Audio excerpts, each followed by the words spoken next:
Welcome to the Planner Pals podcast, a podcast hosted by two true Planner Pals. I'm Jess, or Jessie Corinne. And my name is Mark, and I go by Mark Your Pages, and today's episode is going to be awesome, Jess, because we're going to be talking about unpopular opinions in the planner and stationery space. I got a bunch of messages that was like, oh, y'all are going to go ahead and start goofing on planning.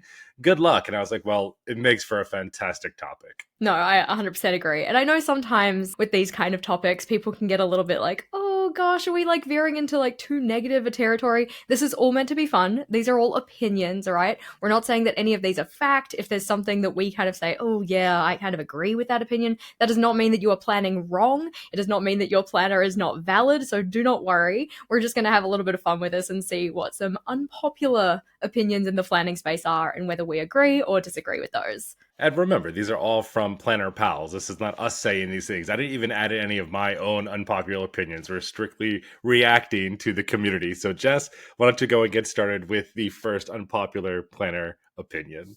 So this one was, I don't like the aesthetic of the elastic bands keeping journal shut. If a journal has one, I won't get it.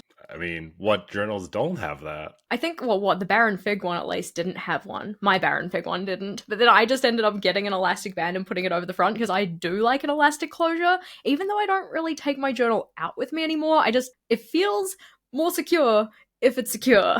Oh, I'm the same way. My journal's at my desk most of the time, and at the end of the day when I'm done, I still bind it up with the elastic. That's what you do. It's a weird, unpopular opinion. I don't agree. I don't personally agree, but at least you've like kind of recognized that about the way that you like to journal and what you like, because we have some people out there who they still want the journal with like the pretty cover that has the elastic, and then they're out there just like journal surgerying and just like cutting the elastics off. I'm like, oh no, poor precious. Like, I get it. If you're not going to use it, fair. I'd probably be more inclined to just tuck it into the back cover, but if they get kind of stretched out, then they don't really sit nicely, so journal surgery is the only way forward. Yeah, I feel that's a very limiting, though, isn't that? Like, I feel like most journals now have the elastic closure, so I feel like you're limiting yourself to maybe like a handful of notebooks out there. But hey, you do you. It also could be just because like I know that's my personal preference, so I'm not necessarily looking for journal brands that don't have elastic closures. Maybe there's like a plethora out there and I'm just like, all over my eyes, just don't know they exist. So the next hot take that we have here, unpopular opinion here, is that PET tapes are superior to washi tape. And honestly, I'm not going to lie, I don't know the difference between each one of these. Mark, you call yourself a planner pal. Oh my gosh. I know what washi tape is, but PET tape, when I think about it, I think about, is that the type of stickers that have the paper on the back of them that you have to peel off? Well, they do often have an adhesive on the back, or like something that they're adhered to, rather. But PET is a plastic tape, effectively. It's typically the ones that are a bit transparent unless you're getting like a full coverage design or whatnot. But the best part I find about those ones is that you have individual elements or items on the roll. You can kind of fussy cut them out, or sometimes there's kiss cut, which is really nice. But because they're on a transparent backing, they blend really nicely into your pages, which effectively makes it look like you drew it yourself, even though you might not have artistic talent like that. Okay. I think I've seen you use them before, like on like the corners of some of your pages where you've done things. Okay, that makes sense. I mean, I guess for my opinion there on that one is, does PET tape come in as many varieties as washi tape? Because I feel like washi tape is like a dime a dozen. I mean, I guess they kind of, in my mind, they fill different needs a lot of the time. Like, you can get some designs that they do both in washi and in PET. Like the washi tape shop in particular does a lot of their designs as either, just so that people who have a preference either way have the option. But in my mind, you don't get a lot of the kind of like 1.5 centimeter rolls with the kind of repeating pattern and such in PET tape. PET tape is typically not for those kind of designs. You see them for other things. In terms of whether we have a larger or smaller range for either, I feel like the rise of the PET tape is definitely here, because in terms of bringing things into my collection, I've been bringing in a lot more PET tapes than I have washi tapes, and my drawers are looking a little bit full, and I probably need to do a declutter, but I don't want to because I like the tapes and I don't want to get rid of them. I guess I have to try them out more. I just have so much washi tape from over the years. Honestly, like I said, I didn't realize there was even much of a difference, but now I know. So I'll have to be on the lookout for something cool like that maybe and really see if that is true. Is PET tape superior to washi? Undecided over here. I don't know. Next one we have is one or two colors is fine. Why clutter your page up with decor? Where do you plan? It doesn't have to be pretty. I mean, this is one that we hear so often. So, as an unpopular opinion, I mean, I agree with it because that's how I plan. But I also, for me personally, don't care how you do it as long as you are actually doing it. If you're planning, this is the important part I think about that statement. And that's why it's probably an unpopular opinion here, is because we've talked about this before. Is when you have so much stuff on your page, you leave no room whatsoever to actually plan. Maybe you're not exactly planning, or maybe you'll call it something different. But I really do believe like everyone needs to find their own way of doing it. It's a hard one. Yeah, I think that for me, because I do, I love a checklist, I need to have a lot of space on my layouts to allow for that stuff. So I do tend to kind of focus my decoration into particular parts of the page, normally like the corners or the edges or something like that, so that I can still fit my planning space in. But we do see some content out there that is kind of like marked as planning where it is more decorating. And I'm not necessarily sad about it. It's just not the kind of content that I personally like to consume. But if you start to get people into a headspace of like, oh, well, if I don't fill my page with decoration, then I'm not doing planning right, that's something that I probably would take some issues with. This is an unpopular opinion. I don't know how much of our planner pals are into fountain pens, but I did get one from the community that said gold nibs on fountain pens are overrated. And this one that I can actually agree with, because you can get these 24 karat nibs. And I'm always like, why are you getting like nicer pen nibs than you are like maybe jewelry that you have on you? But supposedly it makes it softer as you're writing with it. But I've used a gold nib, an actual 24 karat. I don't think I have one myself. There's not much of a difference with it. So I agree with that to a certain extent. I know there are people who are very strict and specific about what they like their material made out of, but it does feel weird using a pen nib that you know is made out of gold. You're like, no, this is really made out of gold. This is okay. I think I take more issue with gold leaf on food. I'm like, you just can't eat that. Like, what's the point? I personally don't have a very strong opinion on this one. I have but one fountain pen. She is beautiful. She does not have a gold nib, I think. It's been a while since I've seen her. I haven't gotten her out of my pencil case for a second. She does not have a gold nib. But I think that if there's like a function for having the gold nib, then I guess it makes sense. Like you kind of mentioned the softer writing, but also maybe it's like a status thing. I don't know. It's like why people go and get like Rolex watches and stuff. It doesn't necessarily like tell the time any better, but it's a status symbol to have that. Unlike my beautiful fugly Fitbit that I got reamed out for one time in the comments. You gotta love them for that. Yeah, and it is always something too when I see it where it's like 24 karat gold nibber or whatever it is. It makes the pen so much more expensive. And especially if you're already looking at a pen that's pretty expensive and you add that on top of it, it just, oh my gosh, it sends the price skyrocketing. So that's also a reason why I stay away from it too. Like if you can get the same general writing style with a non-gold nib, why not save that extra cash for another pen? Cheap or inexpensive notebooks can be as good as expensive ones. I would agree with this, but it depends. It depends on what kind of cheap you're getting. Like if we're getting the $1.50 kind of notebook from the back to school bargain bin or something, that personally is not going to be for me. The paper is not going to hold up to what I want to do with my notebook. But we do have notebooks that have what I'm going to call better quality paper. And you know, your definition of better, whatever you want to call it, Planner Pal, it's all goods. It doesn't necessarily have to be 160 GSM dot grid like I like.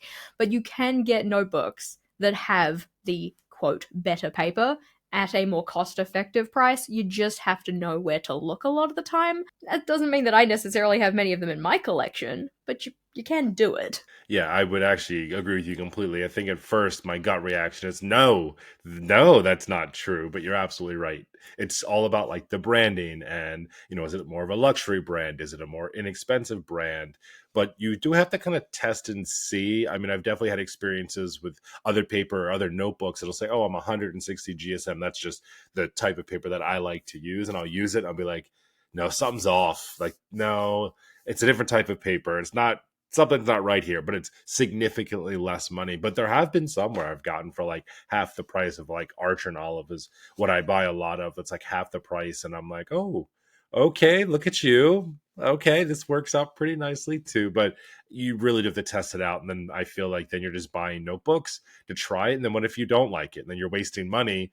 and then you have to buy another one, and you should have just bought the one that you wanted that was a little bit more expensive in the first place. That's how my brain works. Yeah, no, that is completely fair. It's always a bummer when you try and, cut costs or something because you're like, "Oh, I think that this will work fine for what I need to do." Like, it won't be like the best of the best, the top tier or whatever, but it'll get the job done. And then you get it, you're like, I mean, I guess the job's getting done, but at what cost? Where's the joy?" kind of a thing. And it doesn't necessarily have to be for notebooks specifically. It can be for other materials and whatnot, like, inks or pens or anything like that. You get particular brands of like dot markers, for instance, where they put the dot down really nicely, whereas other ones maybe it dumps a bit more ink and now you've got splooge on your notebook and it bleeds through to the other side and you're like, cool, I saved money on the dot pen, but now my page is fugly. So Jess, why do you have splooge on your paper? pen splooge. Oh, pen splooge. Okay, just making sure. All right, I'm going to combine these two because someone wrote dot grids suck, and then someone else wrote grid paper is superior. A lot of superiority going on to lined and dot grid paper. I love this one because I also got this one as well. And I think that honestly, grid paper, that we should have more of it. I actually really like grid paper. I use it for my brainstorming book, my scribble book kind of thing, because I find that getting thoughts out of my head on that type of paper is super satisfying. But for my everyday planning and journaling and such, I would prefer a dot grid. I would just like there to be more options. I would like there to be more notebooks that have grid paper that are accessible to more people. That would be nice. Yeah, I completely agree with you. I have some really nice grid notebooks, but it's none that I use for my bullet journaling, just exactly like you said. I also think it's because it's something different. And I know a lot of people don't love the dot grids because they either have a hard time seeing some of the dots or they have a really hard time like visualizing the vertical and horizontal lines that way. My eyes are trained, I feel like, just to look at it that way anyway, so I don't have an issue there, so I can see why they would like it. I just think aesthetically it looks cooler, kind of gives you a grid within a grid, especially if you're the grid layout type of person. It just makes it look much cooler. I don't know, something about it. I definitely feel this one. Yeah, I think we should also have more like triangular grid and hexagonal grid, but I like your point about that kind of like accessibility of it. I know that for people who have like a visual impairment or some kind of like, optical blindness, it is a lot easier to see a full grid than a dot grid. And also having certain dot grids that have like, really, really faint dots versus the darker ones. Often those darker ones or the ones that are slightly larger are going to be better for people who find it hard to see those very faint, very small, pale gray dots. So it looks like we agree with this unpopular opinion, even though we don't use a lot of it necessarily every single day. That's definitely a good one, I think. I liked this one that just said, if you don't like thin paper, don't buy thin paper. It's gonna ghost or bleed. I'm like, yes, fact. I don't think that's an opinion. Nope, you're right. Totally facts. Next. Exactly. I'm like, yeah, it's one of those things that oftentimes you don't necessarily know until you start using it. You don't necessarily know your preferences with notebooks, especially when you're just getting into planning and such. For instance, starting with an LT 1917 because that's what everybody in the community was using. And I did like it to start with, but after about 3 notebooks, I'm like, yeah, nah, this isn't the vibe. I can see everything from one side of the page to the other. And I know for some people that is very much their like happy place. This is not my happy place. I talk about it all the time that it's not mine, but it's really hard though because I think for people who like notebooks like Hobonichi, and I think the sterling ink paper is pretty thin too. It is. It's a part of like the culture, I feel like, of those notebooks, but that's where I kind of have to draw the line though. It's just like people think they want it because so many people talk about it. Someone I work with actually was like, Mark, I got a Hobonichi. I heard a lot of people in the planner space talking about it, and she had come to visit and I was letting her use one of my fountain pens. She's like, oh my gosh, did I tell you? I stopped using my Hobonichi. She said I could not handle the fact that I could see my writing on the other side. She's like, I'm so bummed because I spent a good amount of money on this. And it kind of feeds right into this unpopular opinion where it's just like, but if you know that it's thin paper and that's the selling feature of it, what made you think that it was going to react any differently? Yeah, no, I am very much the kind of person who knows that they would not actually enjoy using a Hobonichi, but is incredibly curious about a Hobonichi. I think it must be really hard for the planner pals who have a particular structure of planner that they absolutely love. They're like, that is my perfect structure on completely the wrong kind of paper. Like, maybe it's because they want to use fountain pens or whatnot. Maybe it's because they don't like ghosting or bleeding, or possibly maybe they do like ghosting or something like that. They've found the perfect structure in a planner, but the paper is just not the business. All right, this one, I'm going to say it right this time. Tomoe River Paper should not be ruined by putting a ton of stickers on it. That's an unpopular opinion from the community. What do you think? I love that. Ruined. I wouldn't necessarily agree with this one because I don't think it's fair to say somebody else has like ruined their paper by putting something on it. If it sparks joy for them, it's totally fine. For somebody who maybe doesn't see a lot of Tomoe paper notebooks in the community or like the availability of them isn't wide, I can understand getting a little bit like, ugh, you're like wasting it by just using it on that.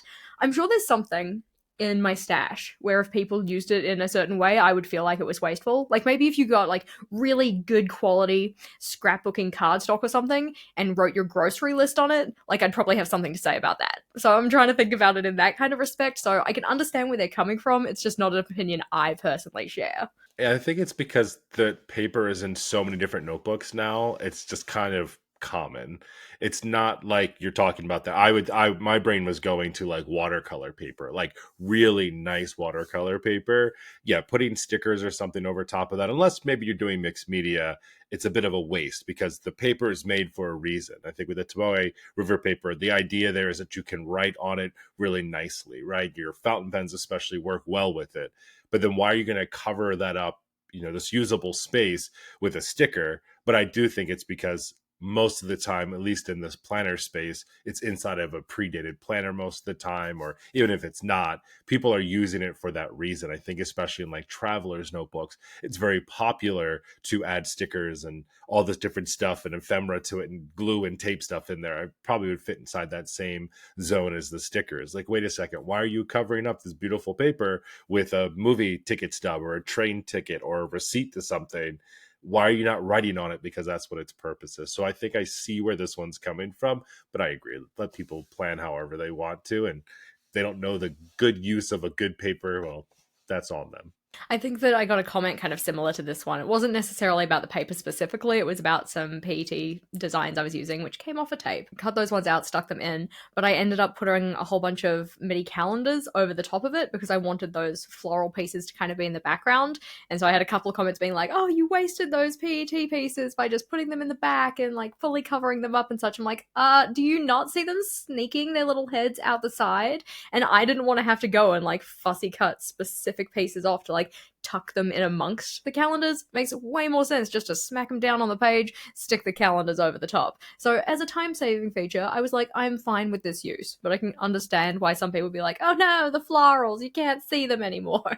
Gotta save every piece of that PET tape. It sounds like it's very special. Oh my god, I'm such a hoarder when it comes to these kind of things. So I'm like, I feel proud of myself that I didn't go and fussy cut them all out and just stick the very particular pieces down that would be seen in amongst the gaps. Because I am totally the kind of person who will do that, especially when the tape roll starts to run out. I'm like, nope, gotta hoard it like a dragon. Gotta make sure that we have every single little skimmick of this. I threw some paper out the other day. I was very proud of myself. I've been holding onto it for literally 2.5 years. And I'm like, Jessica, it's time to let it go. It's amazing. I have a little drawer slash little bucket that I put paper scraps into, especially when I'm doing like real quick, like writing samples or something like that. But what's funny is that every single time I do a writing sample, I will grab a new sheet of paper and I'm like, oh, I'll just put it under the slip versus grabbing the paper that I have specifically for that. And I know exactly what you mean. The pile's getting pretty large now. I have to remember to kind of go in there sometimes and like pull it out for like a quick note or like a quick swatch.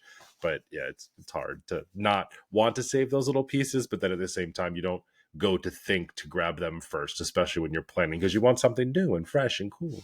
So, kind of on that same train of thought, though, the next one I had was I hate Tomoe River paper. I'm like, fair. Sure, I probably do too.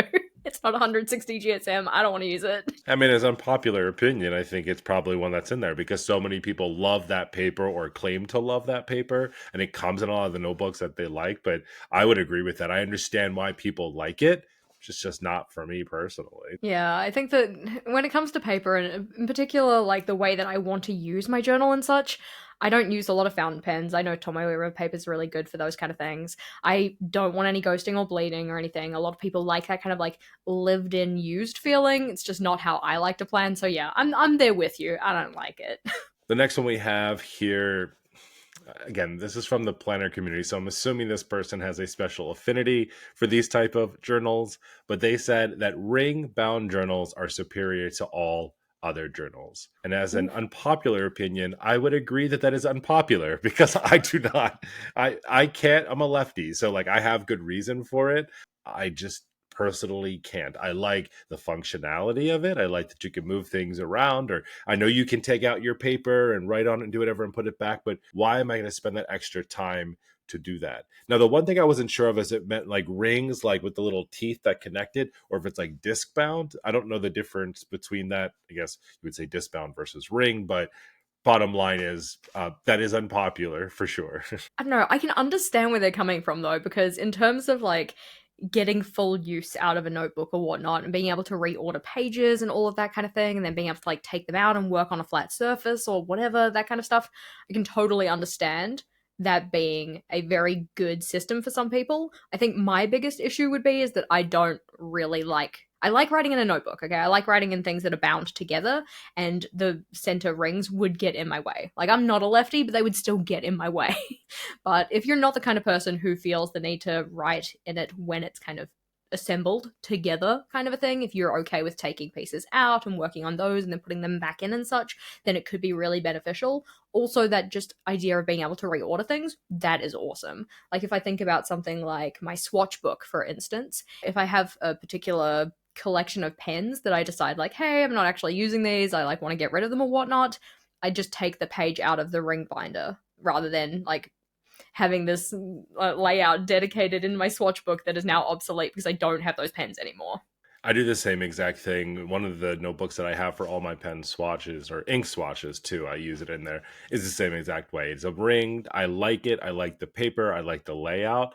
But I also just am just like, ugh, every time I do it, I was like, okay. And it's one of the Me Plus ones, so it has like little tiny rings on it. And I like pop it open and I pull out a piece, but then everything else kind of comes out with it. And I'm just like, okay, this is relaxing. We're doing our pen swatch and our ink swatch today, and then I like fold it all back together, and I'm just always like, I wish this was just printed and bound together. It would make it so much easier.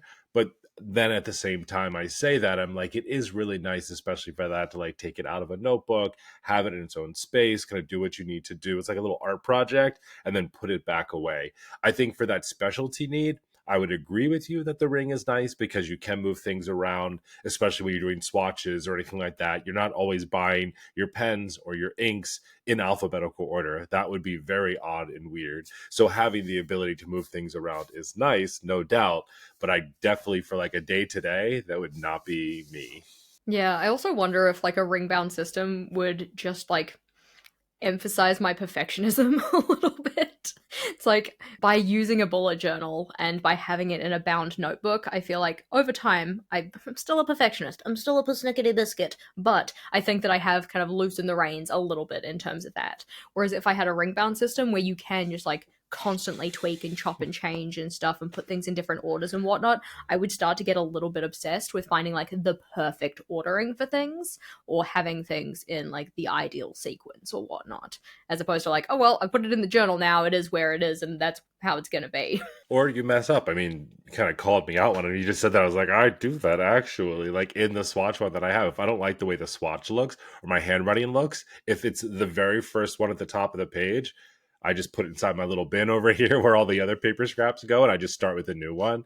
Otherwise, if it was all bound, though, I'd be like, well, it is what it is because I'm not ripping that page out and wasting it. So it's actually a really good point. Whereas, like in my swatch book the other day, I had kind of started setting up a layout for a certain collection of pens I had. And I started just swatching the pens in the order they came in the packet because I'm like, oh, surely the pens have been put in an aesthetically pleasing order. Of course they would do that. No, they had blue and red right next to each other.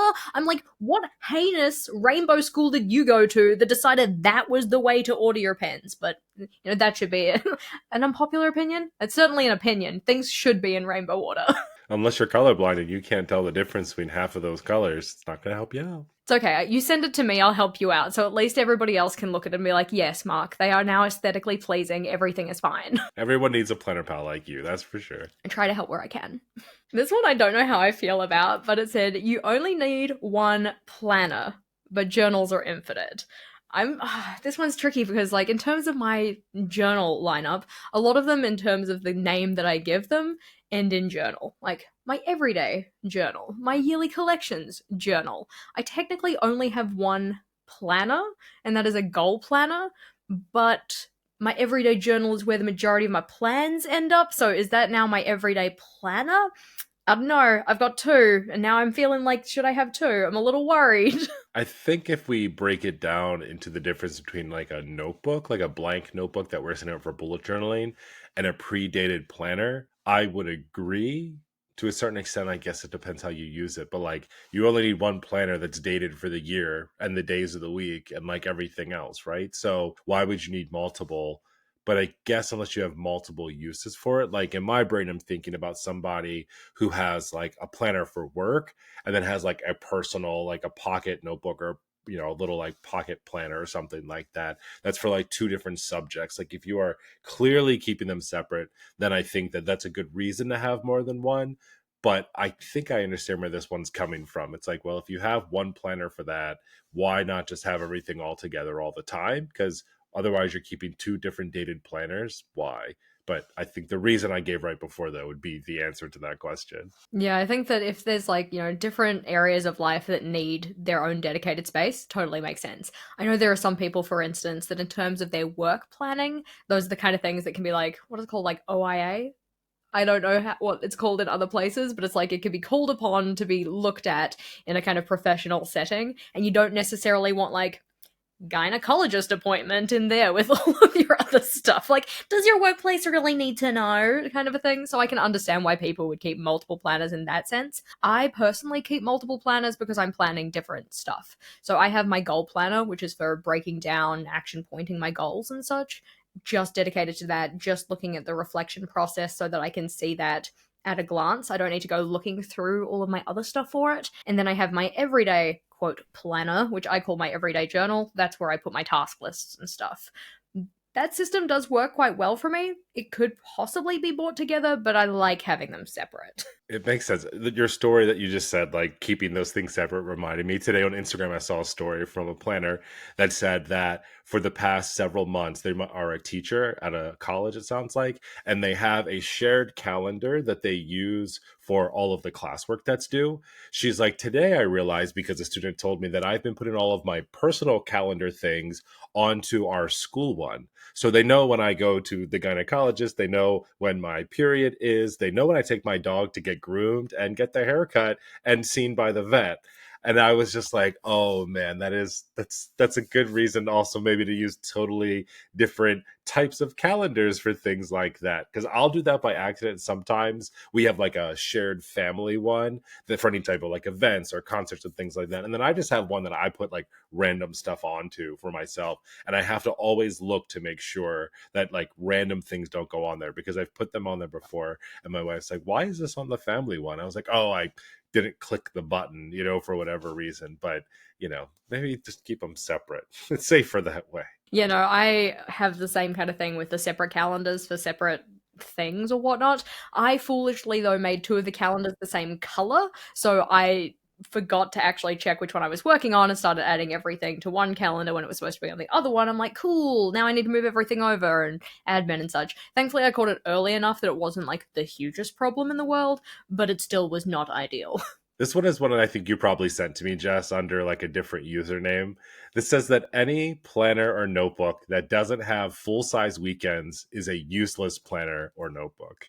I got the same one in mind, and I'm like, yeah, come through. You tell it like it is. They were doing double duty. They were doubling down to make sure that that made it onto this unpopular opinion. I mean, for me personally, I do see that as an unpopular opinion because I don't agree with that. But that's also because I don't use the weekends that much for myself to plan. I think the little itty bitty space that some give, if any at all, is plenty enough for me. I don't need big space for it. I've got a lot to do during the week. The weekends is low chill time for me, but I know it's not the same for everybody, so I respect it. If I was designing a planner that had the perfect amount of space for each day of the week, the weekend and Monday, Tuesday would all have a fairly decent chunk of space. Wednesday would have a little bit less. Thursday would have barely any because you're not going to do any work. Don't lie to yourself. And Friday would probably be back to that more kind of like medium kind of size. Most planners don't do that though. Most planners think you're probably going to get some work done on Thursday, foolishly, because it's not going to happen. But I completely understand people wanting the same amount of space given to the weekend. What I, in particular, do not like when a planner does is when they either like share the weekend box together. I'm like, no, Saturday and Sunday are their own things. Hello. They don't have to share a bed, please.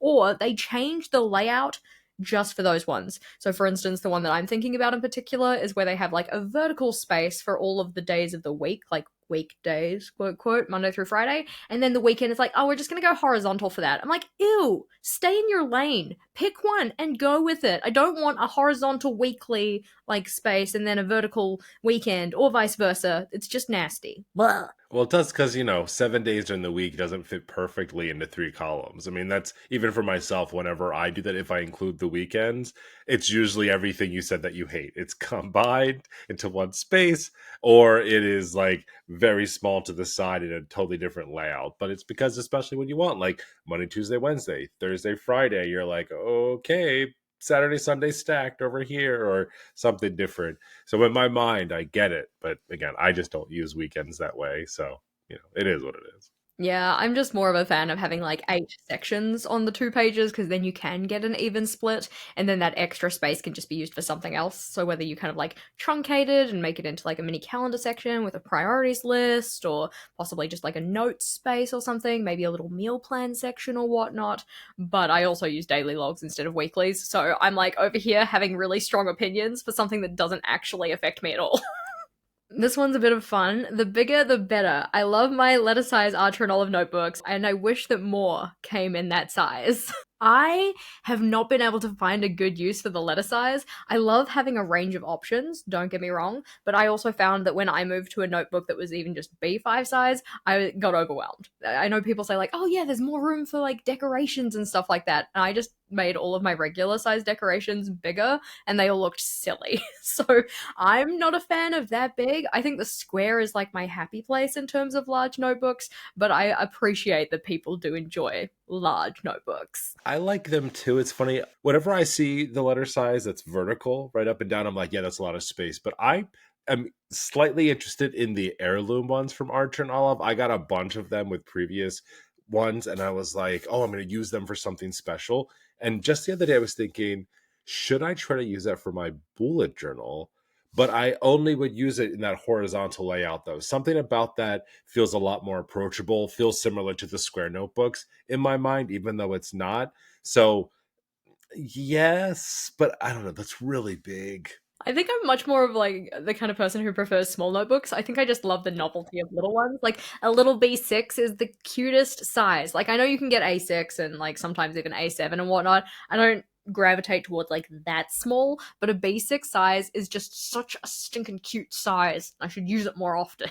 Yeah, I don't know. I don't think I've actually used one yet. Everyone talks about how amazing they are, but I feel like if I was already using up a ton of A5 size notebooks, like multiple pages for a week, I don't even know what the hell I would do in that. I'd be like, oh, this journal lasted me a month and a half because of the pages. Everyone said to use it. But I do think it has to do like place and time and how you use it maybe would make sense. But yeah, for me, not so much. But then also you've got the polar opposite with that big, huge letter size. Like that's an opinion, that's for sure.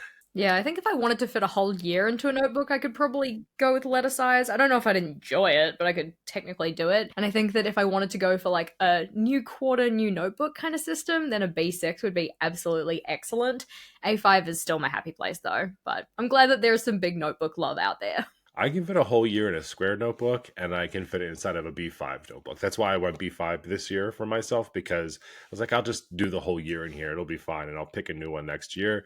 But yeah, I don't know. I feel like the A5 though. I mean, now I'm very curious to try it out and see. Like now, I definitely want to try to make it my next journal and see. It'll have like a 2 year journal. It'll be fantastic. This next unpopular opinion is interesting. I like this concept, but that a 24-hour timeline in planners should be more common than uncommon. And I like this unpopular opinion because when you think about everyone doesn't necessarily work a standard 8 a.m. to 5 p.m., or I don't even know how a lot of those planners look because it's been a while since I used a predated one. But I like this idea. For me, though, it has to still be in like non-military time. Like it needs to be 12 p.m., 1 p.m. I don't need a 13, 14, 15, all the way 24 hour. That breaks my brain. I don't like it. Yeah, I would have to agree with that. I personally prefer AM PM mainly because I'm like, I don't want to have to do math. Time math is my least good math. Like, of all of them, time math is the worst. But I can totally understand people wanting this more for, people who work in spaces that you don't have your 9 to 5, like you mentioned, or they actually do things beyond 8 p.m. or whatnot. Because oftentimes with those planners that have the 8 to 8 or like 6 to 10 or like whatever, not everybody has those as their wake hours.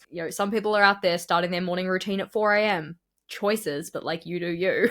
But others, we stay up till 11 or 12 or something, and we still have stuff that we're doing then, even if it's just leisure. But maybe sometimes it isn't, and sometimes we have other things that are scheduled for then. It would be nice to have spots to accommodate for those things. And I think that 24-hour time at least would give everybody the option. There would be the availability to be able to put those things in. I totally love this idea. Who's going to put it out next? Does anyone even have one? It's been such a long time since I used a pre-printed anything that I don't even know. All right, planner pals, you have to let us know. Are people making 24-hour planners? If so, who's doing it? Because I like this concept. At the risk of getting cancelled, Archer and Olive is overrated and overpriced. I I can understand where you're coming from, all right? Like I get it. They're not cheap notebooks. I think that, obviously it's all opinion based and such. So for you, yeah, possibly they are overrated and overpriced. I think certain designs are a little bit overrated. They're not like my cup of tea or whatnot. And you can definitely get 160 GSM notebooks that are as good structurally or whatnot as Archer and Olive ones. I would also think that like in terms of cost in particular, this is an American based brand with American based employees with American based salaries. Whereas other companies that are from other places in the world, salaries there are probably a little bit different. So the need to accommodate for that is, it's a different kettle of fish kind of a thing. If you're just looking for a notebook that looks gorgeous, has 160 GSM paper, yes, you do not have to pay Archer and Olive prices for that. Overrated. I don't think that the company itself is overrated. I would probably just say that certain designs that aren't really for me are a little bit overrated.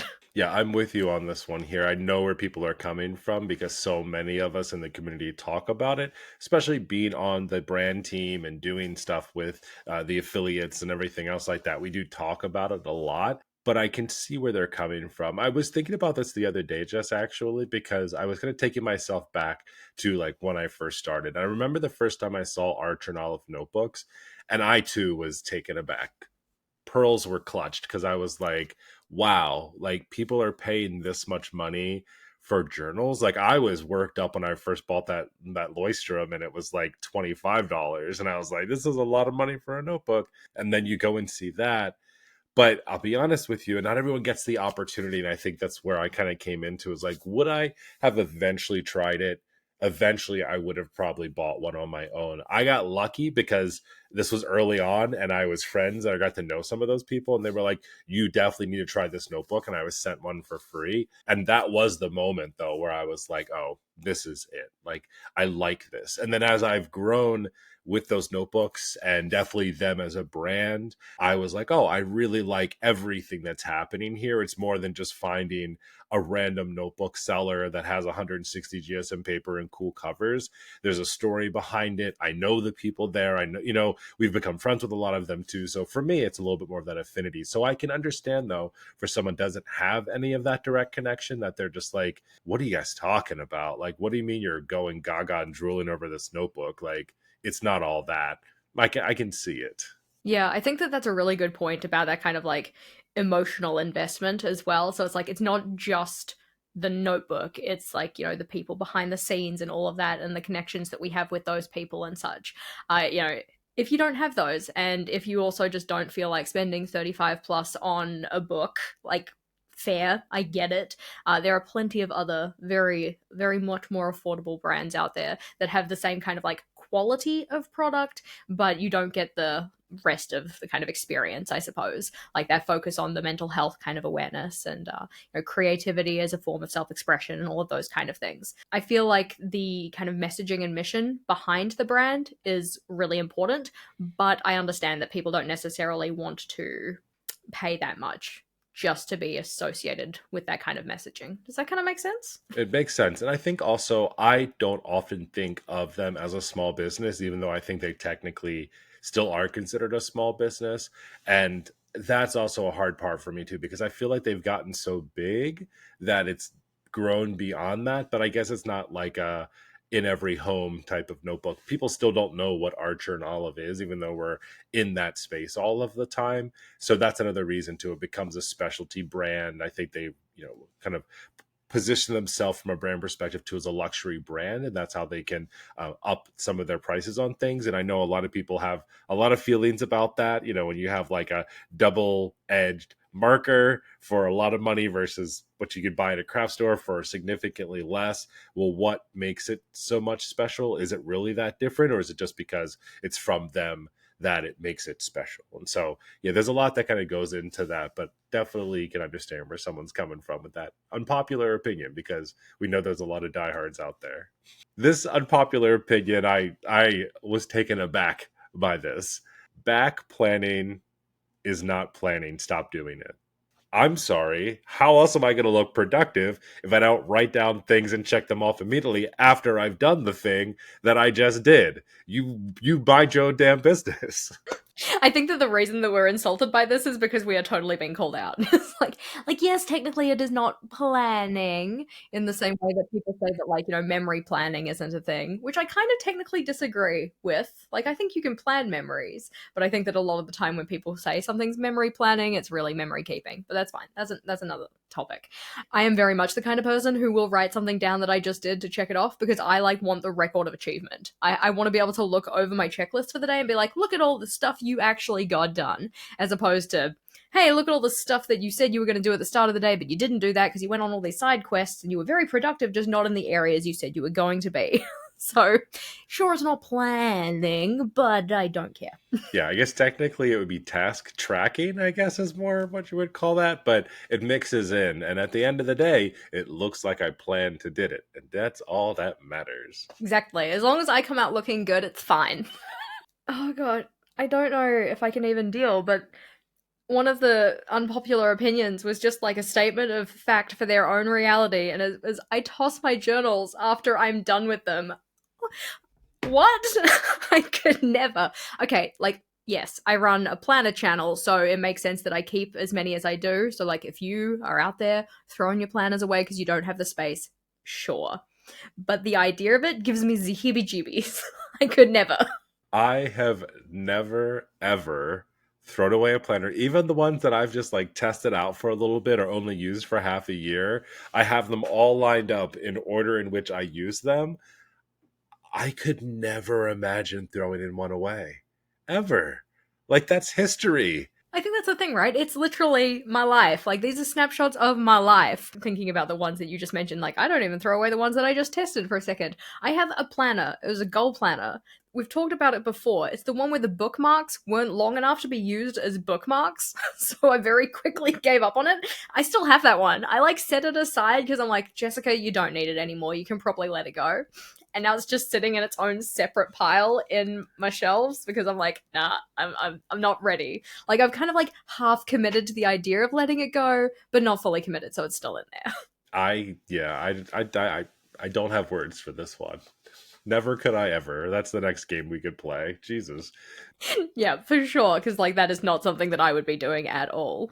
But if you have any unpopular opinions that you'd like to share in the planning, stationery space, anything like that, we would love to hear them. Share them below in the comments, or you can email us at plannerpalspodcast@gmail.com or to hit us up on Instagram at plannerpalspodcast. Especially if you're here on YouTube, make sure that you jump down into their comments, like any of the ones that you agree with. We're not out here trying to like start a riot or anything, but it's always nice to know that your unpopular opinion is something that's shared by other people. And definitely let us know if your reactions are the same as ours. My heart is still beating from some of that we went over today. I can never imagine half of the things that people are like, unpopular opinion. I throw out my journal. Who are you? Who are you? I'm sure everybody else was probably, hopefully not driving. You're like, what? Oh. When you said you weren't driving, I thought you were like throwing it out while you were driving. Like you're on the highway, you're like, I'm done with this journal. Just toss it out the window. I mean, why not? If you're going to throw it out, who cares where it actually goes at the end of the day? But this was a ton of fun, Jess. I mean, it's something we definitely have to do again in the future. I love hearing these from different people because this is stuff that I would never in my entire life think about. No, I very much agree. As said, it was supposed to be a bit of fun, kind of a thing. So if any of these unpopular opinions, like we've said no to, like they're not our opinion, does not mean your planning's wrong. Very interested to hear your thoughts in the comments though. And thank you as always for watching.